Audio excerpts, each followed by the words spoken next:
Hi everyone. So, Happy New Year, or Hoppy New Year, I should say, being a beer channel. So, yeah, start of mine and Marcus's new weekly reviews. We're going to try and do one a week each. It's a hardship, I know, but we'll do it for you. So, without further ado, I just want to say what I'm going to do tonight. So, it being January, a lot of people are doing dry January. I'm doing a thing called drier January. I can't quite do dry January. You know, hats off to anybody that is doing it. But I like a beer and try and join a few other people and have a lot less. So, with that in mind, I thought I would start this year and the whole of January on these reviews, doing alcohol-free or low alcohol beer and ales and stuff. So I've got a really good one. Now this one here I've had before, and I've got a great story to go with it as well. So it is Brooklyn Special Effects Alcohol Free Hoppy Lager, 0.5% ABV. Now, correct me if I'm wrong, but I'm sure a beer, it needs to be 0.5 or less to say alcohol free. I think even some shandies are 0 point something, but 0.5% or less to be classed as alcohol free. So even though it says 0.4, it's still classed as alcohol free. So, really good bottle. Now, when I saw this in the supermarket, if it wasn't in a separate section in Tesco's for the alcohol-free beer and the non-alcoholic drinks with all the gins and ciders and stuff like that, I wouldn't have known. It's only because it's in the actual section saying no alcohol, non-alcohol. It looks just like it. It's actually a bit sort of like looking at the bit sort of hypnotising. So it's sort of saying buy me. Now, one thing I will say, I reckon that the price isn't too much different to a normal beer. This worked out about, I think, $4.49 for 4, which is a 330ml. So yeah, it's about the same as a normal beer, but I suppose they're not as mass produced. And you've got to think about the breweries and that. A lot of time and effort must go into these. Not making excuses for them, but it must be harder to make an alcohol-free beer than it is to make an alcohol beer. I haven't researched it. That's something I need to do some homework to see what goes into an alcohol-free beer. So I'm going to open it. I'm going to tell you the story at the same time. So cheers, everyone. Happy New Year. I'm using I've got my Camden. I love this newish glass. I've got my Camden Brewery glass.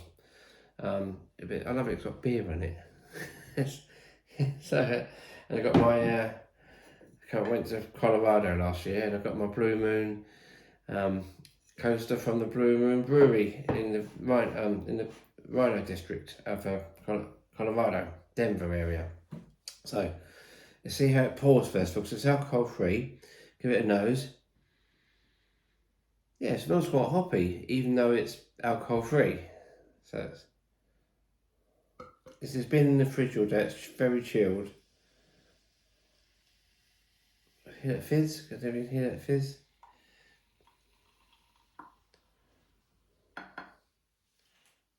Now, looks a nice colour. Now, I actually fooled Marcus with this beer because he came round and I said, fancy a beer? Because, she said, well, I'm not driving, so I'll have a couple, yeah, well, I'll have one beer anyway. So I said, try this, it's a really nice one I got. So, got it, poured it, he went,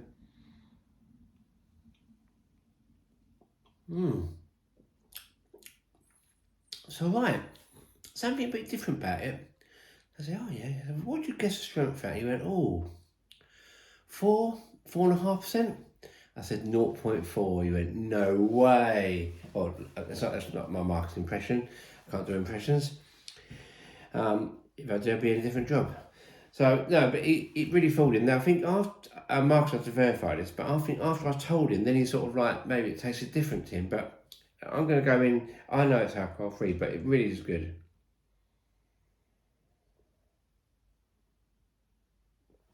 Yeah, that is, seriously, I have this thing now when I go to a pub, when I'm driving, with a friend and rather than having a Coke or lemonade or fizzy water or something, I actually ask for alcohol free range they got. There's some really good ones now. So I'm going to try and do more of these. I'm going to try and do all of January. I'm going to try and do some more over the year as well, if I can.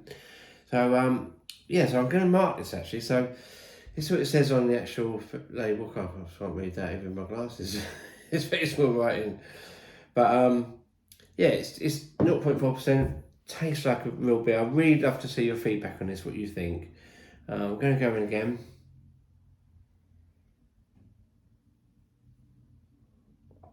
That is brilliant. Seriously, I could drink that all night in the pub, especially on a summer's evening, you know, and you was driving. This is really good. I can actually say, if someone had poured me that, I would have to be questioning behind the bar, saying, you sure it's alcohol free? 'Cause I'm not sure. Now, but each time I've had one in the pub, alcohol free, they've actually given me the glass and the bottle after they've poured it, or I've poured it myself. Maybe that's to show people that it's so good they're actually getting alcohol free beer. So I'm going to mark this on for what it is. My marking is a bit different on these alcohol free ones. I'm going to mark them in how I think they, out of 10, how good they are for alcohol free. So I'm going to go in one more time.